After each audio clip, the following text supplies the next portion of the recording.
सुनिए, मेरा नाम रोहन है। क्या आप मुझे बता सकती हैं कि आप कंप्यूटर से कौन कौन सी सेवाएं प्रदान करती हैं? हाँ बिल्कुल, मेरा नाम गीता है और जैसा कि आप देख रहे हैं कि मेरे पास इंटरनेट सुविधा युक्त एक कंप्यूटर है, जिसके जरिए मैं विभिन्न सेवाएं जैसे रेल टिकट की बुकिंग, विभिन्न प्रकार की सूचनाएं जानने में, बिजली व मोबाइल फोन के बिलों का भुगतान, बैंक से लेन देन, पैन कार्ड, पासपोर्ट का आवेदन आदि आदि सुविधाएं प्राप्त करा सकती हूँ। अच्छा, इसका मतलब मेरे गाँव वालों को इन कामों के लिए शहर जाने की जरूरत नहीं है? नहीं, बिल्कुल नहीं। यदि गांव में इंटरनेट युक्त कंप्यूटर सुविधा उपलब्ध है, तो गांव वालों को इन सुविधाओं को प्राप्त करने हेतु शहर जाने की आवश्यकता नहीं है। अरे, ये तो बहुत ही अच्छा है। मुझे पूरा विश्वास है कि यह सब जानकर गांव वाले भी मेरी तरह बहुत प्रसन्न होंगे। हाँ बिल्कुल, आप इन्हें गांव वालों को अवश्य बताइए। सुनिए, मेरा नाम राम प्रसाद है। आप कौन कौन सी ऑनलाइन सेवाएं प्रदान कर सकती हैं? क्या मेरे शहर गए बगैर आप मेरी बिजली बिल का भुगतान यहीं से करवा सकती हैं? मुझे यात्रा करने में बड़ी तकलीफ होती है। हाँ बिल्कुल, आप इतनी दूर गए बगैर अपना बिजली का बिल भुगतान यहीं से कर सकते हैं। ऐसा है तो ये मेरे लिए बहुत ही सुविधाजनक होगा। क्या आप कंप्यूटर के जरिए फसल के बाजारू भाव भी बता सकती हैं? हाँ बिल्कुल, मैं कंप्यूटर पर इंटरनेट के जरिए वर्तमान में फसल के भाव भी बता सकती हूँ। यह तो आश्चर्यजनक है कि हम ये सारी सुविधाएं गांव में भी प्राप्त कर सकते हैं। हाँ, इंटरनेट के जरिए ये सभी सुविधाएं आप अपने गांव में ही प्राप्त कर सकते हैं। मैंने सुना है कि आजकल इंटरनेट की सुविधा मोबाइल फोन पर भी उपलब्ध है। क्या ये सत्य है? हाँ रोहन, न केवल मोबाइल फोन बल्कि आजकल लोग स्मार्टफोन अथवा टैबलेट पर भी इंटरनेट कनेक्शन का उपयोग बहुत सारे कामों के लिए करते हैं। यह सब सुनने में बहुत रुचिकर लगता है। क्या आप मुझे कंप्यूटर, स्मार्टफोन और टैबलेट के बारे में सिखा सकती हैं? बिल्कुल रोहन, कृपया बैठ जाइए। मैं आपको कंप्यूटर, स्मार्टफोन और टैबलेट के बारे में और अधिक बताती हूँ। बाकी आप लोग भी बैठ जाइए, जिससे मैं आप सभी को डिजिटल यंत्रों के बारे में और अधिक बता सकूं। सबसे पहले हम यह सीखते हैं कि कंप्यूटर क्या है। कंप्यूटर एक इलेक्ट्रॉनिक यंत्र है जिसका उपयोग आंकड़ों व सूचनाओं के संकलन व प्रसंस्करण के लिए किया जाता है। हम कंप्यूटर से क्या क्या कर सकते हैं? कंप्यूटर के जरिए मीलों दूर रहने वाले परिवार के सदस्यों व मित्रों से जुड़ा जा सकता है। रेल टिकट बुक कराए जा सकते हैं, बैंक खाते में लेन देन किया जा सकता है, सूचनाएं एकत्रित की जा सकती हैं, खेल खेले जा सकते हैं, गाने सुने जा सकते हैं और सिनेमा पिक्चर देखी जा सकती है। अब हम कंप्यूटर व उसके विभिन्न हिस्सों के बारे में सीखते हैं। A computer is divided into two parts, hardware and software. The computer and all the equipment connected to it are called hardware. Software is the set of instructions that the computer follows in performing a task. आपका मतलब है कि screen पर दिखने वाले सभी icons software होते हैं? हाँ रोहन, सॉफ्टवेयर कंप्यूटर में प्रोग्राम होते हैं जिनसे हम भांति भांति के काम करते हैं। अब हमें विभिन्न उपकरणों के विषय में जानना चाहिए जिनसे कंप्यूटर बनता है। कंप्यूटर के 3 अंग होते हैं। पहला इनपुट डिवाइस, दूसरा प्रोसेसिंग डिवाइस, तीसरा आउटपुट डिवाइस। जैसे एक ट्रैक्टर को चलने के लिए डीजल अथवा पेट्रोल की आवश्यकता होती है, ठीक उसी तरह कंप्यूटर में डाटा भरने, निर्देश अथवा सूचनाएं संकलित कर विभिन्न कार्य करने के लिए उपकरणों की आवश्यकता होती है। Devices which are used to insert data, instructions or information into a computer are called input devices. इन चित्रों को देखो, ये कुछ इनपुट डिवाइसें हैं जिनका प्रयोग कंप्यूटर में होता है। ये इनपुट डिवाइस निम्न हैं: pen drive, mouse, keyboard, CD, microphone. Keyboard और माउस प्राथमिक इनपुट डिवाइसें हैं। यह बिल्कुल टाइपराइटर के कीबोर्ड की तरह दिखता है। हाँ, इसमें कुछ अतिरिक्त बटन अवश्य है। सामान्य कीबोर्ड के बटनों के साथ इसमें कुछ अंक एवं विशेष बटन अवश्य होते हैं। क्या आप मुझे बताएंगी कि इन विशेष बटनों का प्रयोग किस लिए किया जाता है? अंक बटनों की सहायता से कैलकुलेटर की भांति कंप्यूटर में अंक भरे जाते हैं। नेविगेशनल बटन मार्गदर्शक बटन होते हैं जो मॉनिटर पर पेज देखने में सहायक होते हैं। प्रोग्राम में पेज अप बटन विषय के दिखने वाले भाग और कर्सर को स्क्रीन पर आगे बढ़ाता है। प्रोग्राम में पेज डाउन बटन विषय के दिखने वाले भाग और कर्सर को स्क्रीन पर पीछे करता है। प्रोग्राम में होम बटन कर्सर को विषय के आरंभ में ले जाता है। प्रोग्राम में एंड बटन कर्सर को विषय के अंतिम लाइन में ले जाता है। प्रोग्राम में ये तीनों बटन संपादन बटन कहे जाते हैं, जो कंप्यूटर में पठनीय विषय में संशोधन करने में सहायक होते हैं। ज्यादातर लेख संपादन प्रोग्रामों इंसर्ट बटन का प्रयोग किसी लेख में शब्दों को भरने और लिखावट पर शब्दों के पुनर्लेखन में होता है। डिलीट बटन लेख संपादन प्रोग्रामों में एक एक कर अक्षर दाईं ओर मिटाता है। बैकस्पेस बटन लेख संपादन प्रोग्रामों में एक एक कर अक्षर बाईं ओर मिटाता है। ये 4 बटन किस काम के लिए प्रयोग किए जाते हैं? ये चारों बटन दिशा निर्देशक बटन कहलाते हैं।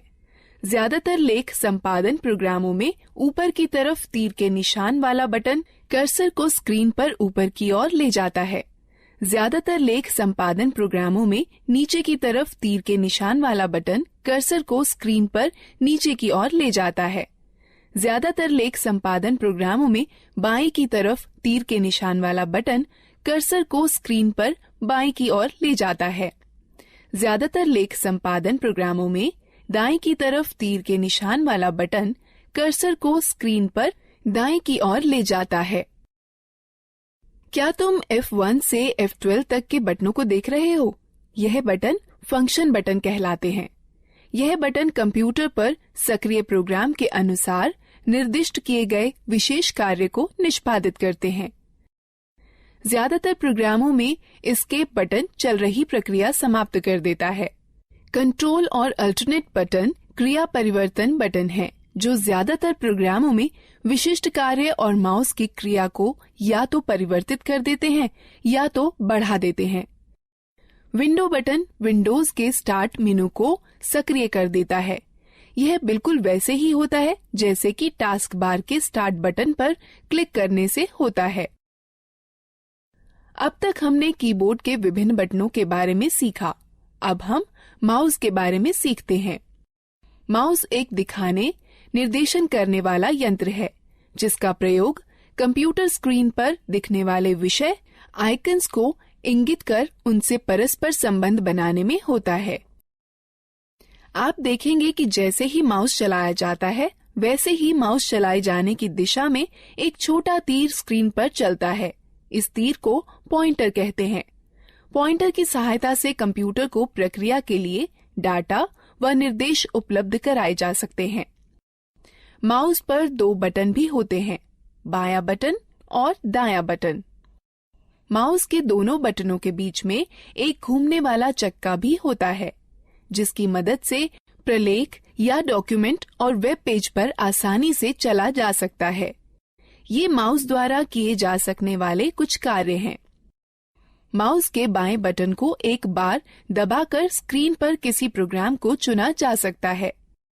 माउस के बाएं बटन को लगातार 2 बार बिना किसी अंतराल के दबाकर क्लिक कर किसी प्रोग्राम के अंदर प्रवेश किया जा सकता है।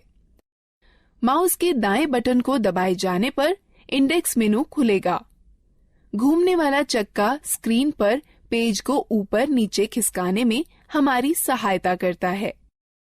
जिस तरह दानों से भूसी निकालने या गेहूं को पीसने में ग्राइंडिंग मिल एक प्रोसेसिंग मशीन की तरह काम करती है, उसी तरह कंप्यूटर में वह यंत्र जो डाटा संग्रहण और संरक्षण को नियंत्रित करते हैं, वह प्रोसेसिंग डिवाइस कहलाते हैं। कंप्यूटर प्रोसेसर या सीपीयू प्रोसेस की जाती है, फिर कंप्यूटर की मेमोरी या आरएएम में संरक्षित की जाती है।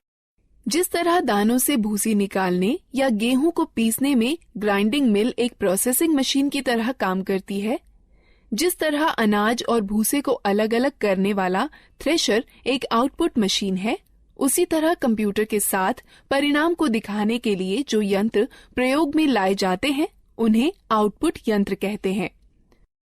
मॉनिटर एक बहुत ही सामान्य आउटपुट यंत्र है।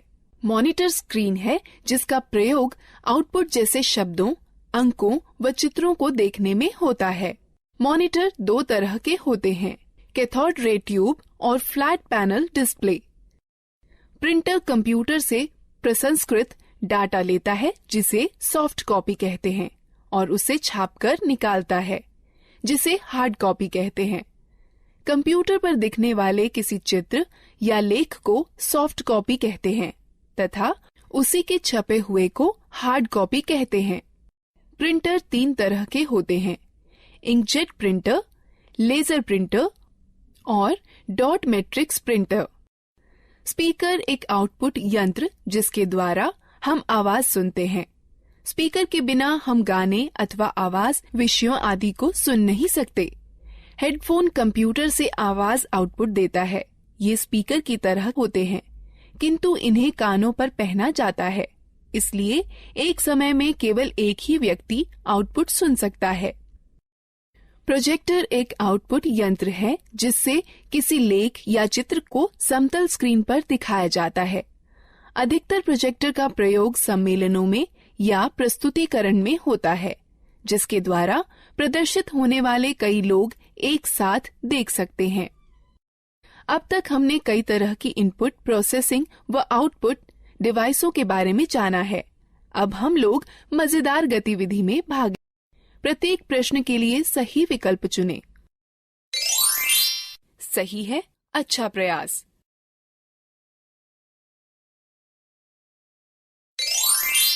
सही है, अच्छा प्रयास।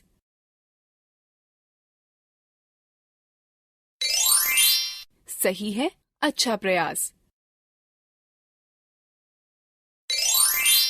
सही है, अच्छा प्रयास। दीदी, कंप्यूटर सारा डाटा कहाँ संचित करता है? जिस तरह तुम्हारा दिमाग बहुत सी आवश्यक चीजों को याद रखने में तुम्हारी मदद करता है, उसी तरह कंप्यूटर डाटा संचित करता है जिसे कंप्यूटर मेमोरी कहते हैं। कंप्यूटर की मेमोरी दो तरह की होती है, प्राथमिक अथवा मुख्य मेमोरी और द्वितीयक मेमोरी। मुख्य प्राथमिक मेमोरी बहुत तेज है, इसे रैम कहते हैं। इसका अर्थ रैंडम एक्सेस मेमोरी अथवा रैम होता है। कंप्यूटर की गति रैम पर निर्भर करती है। डाटा और निर्देश मुख्य मेमोरी में संचित रहते हैं, जहां से ये प्रोसेस कर रिजल्ट प्राप्त करने के लिए सीपीयू में पुनः प्राप्त किए जा सकते हैं। रैम वह मेमोरी होती है जहां सारे प्रोग्राम संचित किए जाते हैं। कंप्यूटर की गति रैम पर निर्भर होती है। कैश मेमोरी वह मेमोरी है जो रैम का अंग होती है और प्रोसेसर के बहुत पास होती है। इसका प्रयोग प्रोसेसिंग गति को सुधारने में किया जाता है।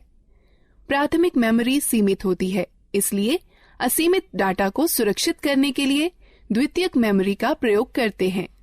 चूंकि कंप्यूटर द्वितीयक मेमोरी पर सुरक्षित डाटा को सीधे प्रोसेस नहीं कर सकता, अतः प्रोसेस करने के लिए पहले रैम पर उसकी नकल तैयार की जाती है। ये कुछ डिवाइस हैं जो द्वितीयक मेमोरी की तरह कार्य करती हैं: पेन ड्राइव, हार्ड डिस्क और डीवीडी। तो एक कंप्यूटर डाटा को अपनी मेमोरी में कैसे सुरक्षित करता है? कंप्यूटर सभी सूचनाएं केवल दो अंकों 0 और 1 में संचित करता है। एक अकेली बाइनरी डिजिट अर्थात 1 अथवा 10 को बिट कहते हैं। 8 बिट्स के ग्रुप को एक बाइट कहते हैं। इस सारणी को देखो, इसमें बिट्स और बाइट्स के बीच के संबंध को दिखाता है। निर्देश जो कार्य पूरा करने और हार्डवेयर को नियंत्रित करने के लिए प्रयोग किए जाते हैं, सॉफ्टवेयर कहलाते हैं। सॉफ्टवेयर प्रोग्राम्स निर्देशों का योजनाबद्ध क्रमवार समूह है जो कंप्यूटर को निर्देशित करते हैं कि क्या करना है और कैसे करना है। सॉफ्टवेयर दो प्रकार के होते हैं, एप्लीकेशन सॉफ्टवेयर और सिस्टम सॉफ्टवेयर। एप्लीकेशन सॉफ्टवेयर वो प्रोग्राम होते हैं जो उपयोगकर्ता को कंप्यूटर में विशिष्ट कार्य को पूरा करने में मदद करते हैं। माइक्रोसॉफ्ट वर्ड और open office draw application software के उदाहरण हैं, जो प्रोग्राम कंप्यूटर हार्डवेयर से सीधे जुड़े होते हैं। सिस्टम सॉफ्टवेयर कहलाते हैं। कंप्यूटर चलाने के लिए आपको एक ऑपरेटिंग सिस्टम की आवश्यकता होती है, जो एक सिस्टम सॉफ्टवेयर है। हमारे आगे बढ़ने से पहले इस एक्टिविटी में भाग लेते हैं। प्रत्येक प्रश्न के लिए सही विकल्प चुनें। सही है, अच्छा प्रयास।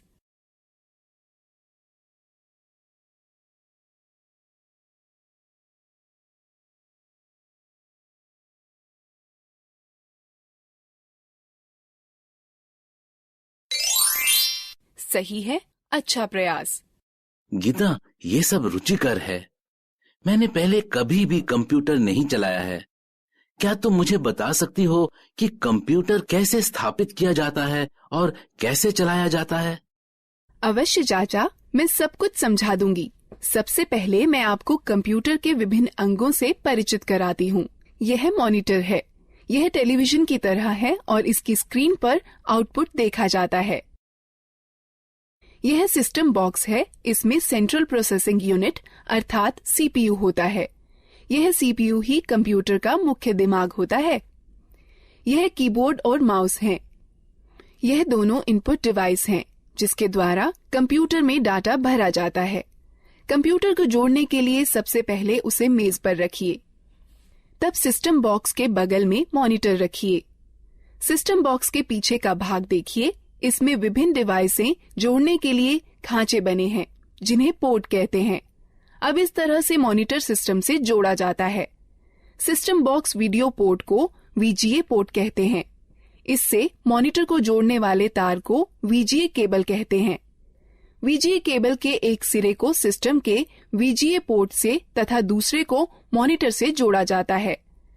कीबोर्ड दो प्रकार के कनेक्टर वाले होते हैं, PS2 कनेक्टर अथवा USB कनेक्टर। कीबोर्ड को कनेक्ट करने के लिए उसके कनेक्टर को सिस्टम के उपयुक्त पोर्ट में जोड़ा जाता है। माउस 3 प्रकार के कनेक्टर वाले होते हैं, PS2 कनेक्टर, USB कनेक्टर अथवा सीरियल कनेक्टर। माउस को कनेक्ट करने के लिए उसके कनेक्टर को सिस्टम के उपयुक्त पोर्ट में जोड़ा जाता है। उसी तरह यदि आप प्रिंटर को जोड़ना चाहते हैं तो उसके कनेक्टर, जो इन दो में से किसी एक प्रकार का हो सकता है, समानांतर पोर्ट अथवा USB पोर्ट को सिस्टम के उपयुक्त पोर्ट में जोड़ दें। अब हम कंप्यूटर को बिजली के मेन बोर्ड से कैसे जोड़ सकते हैं? कंप्यूटर 2 बिजली सप्लाई के तारों के साथ आता है।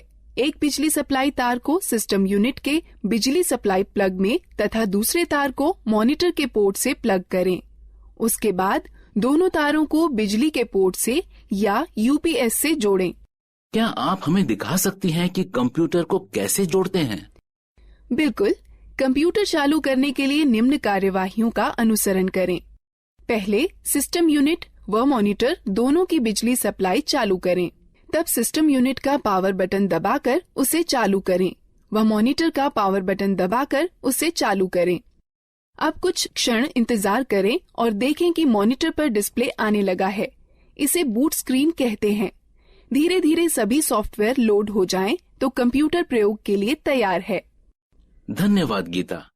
पहली बार न केवल कंप्यूटर को देखा है बल्कि उसे चालू करना भी सीखा है। हाँ, कंप्यूटर के विषय में यह सब बताने के लिए धन्यवाद दीदी। अब क्या आप हमें मोबाइल फोन व टैबलेट के बारे में भी बता देंगी? बिल्कुल रोहन, मैं तुम्हें सिखाऊंगी कि मोबाइल फोन व टैबलेट कैसे चलाते हैं। हाँ, मैं भी इन चीजों के बारे में सीखना चाहता हूँ। पहले हम मोबाइल फोन व टैबलेट के विभिन्न अंगों, कार्यों व उपयोगों के बारे में जानते हैं। जैसे आप जानते हैं कि बेसिक मोबाइल फोन एक ऐसा यंत्र है जिससे आप कॉल कर सकते हैं, कॉल प्राप्त कर सकते हैं व मैसेज लिखकर भेज सकते हैं व प्राप्त कर सकते हैं। आधुनिक मोबाइल फोनों में कई तरह की विशेषताएं होती हैं, जैसा कि इंटरनेट, खेल, कैमरा, वीडियो गेम और मार्ग निर्देशन प्रणाली।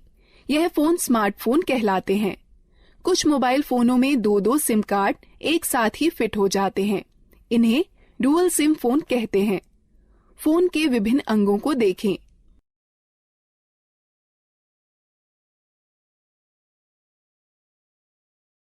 गीता, क्या तुम मुझे दिखा सकती हो कि फोन में सिम व बैटरी कैसे डालते हैं?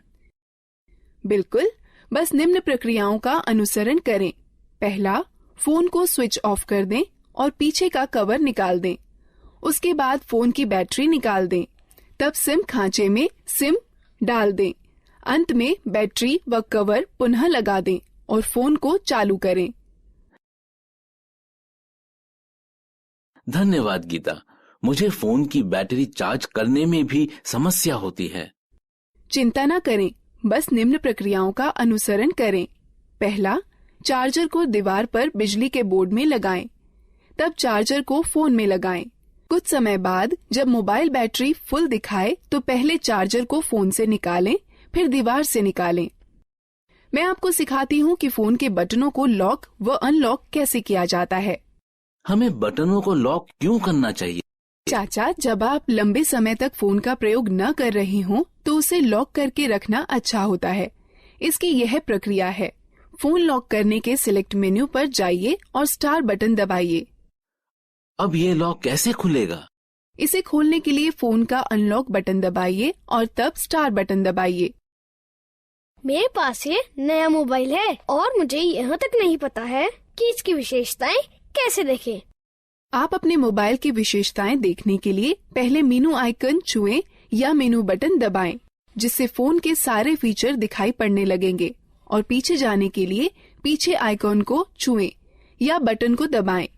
पुनः आरंभ में जाने के लिए होम आइकन को छुएं या बटन को दबाएं।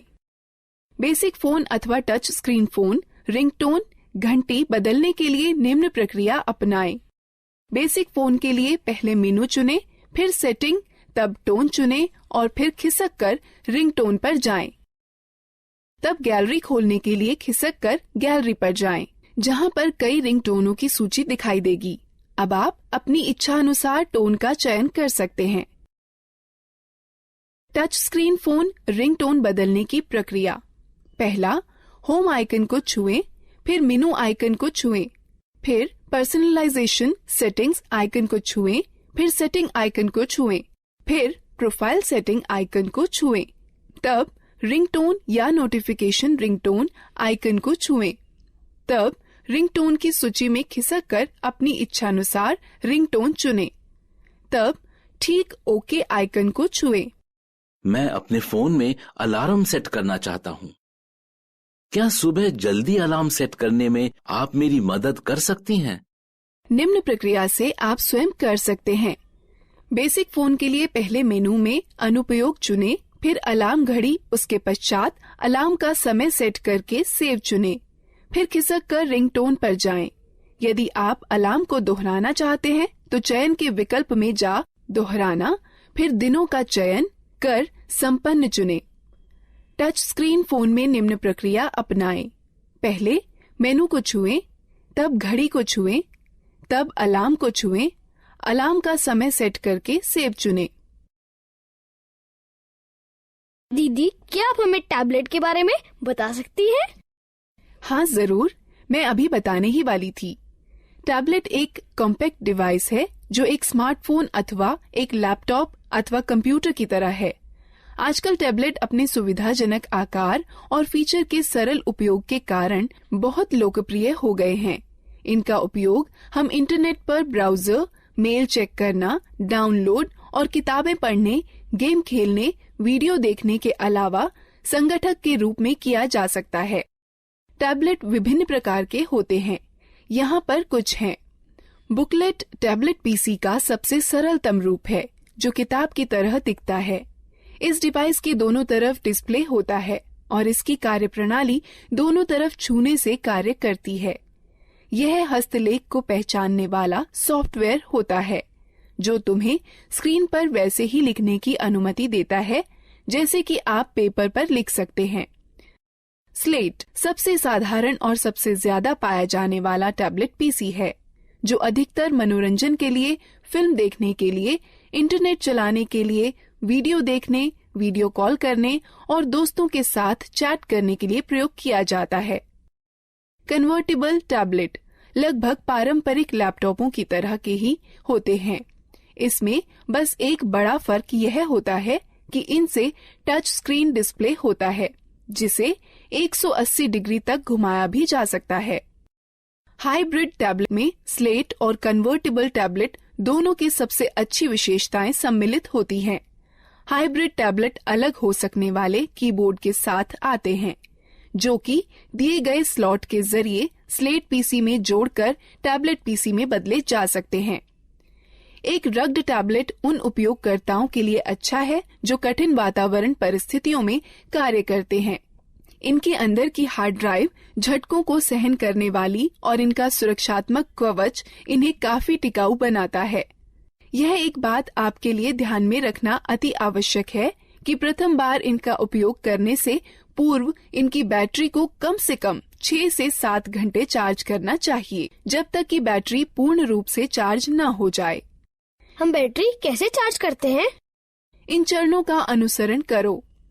पहला, केबल को चार्जिंग हेड में लगाएं और प्लग को स्टैंडर्ड एसी पावर में लगा दें।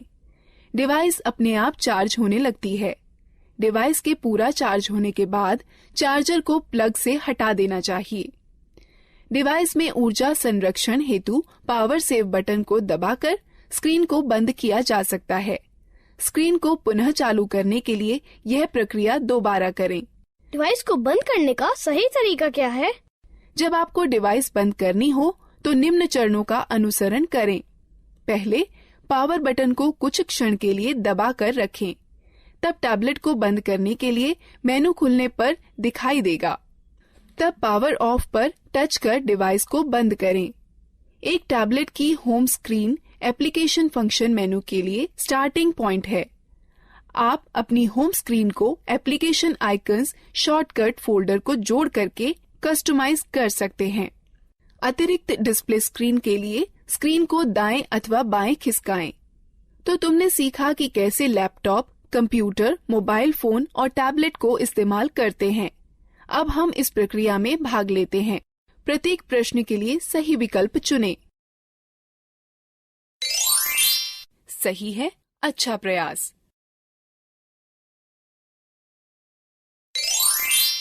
सही है, अच्छा प्रयास। सही है, अच्छा प्रयास।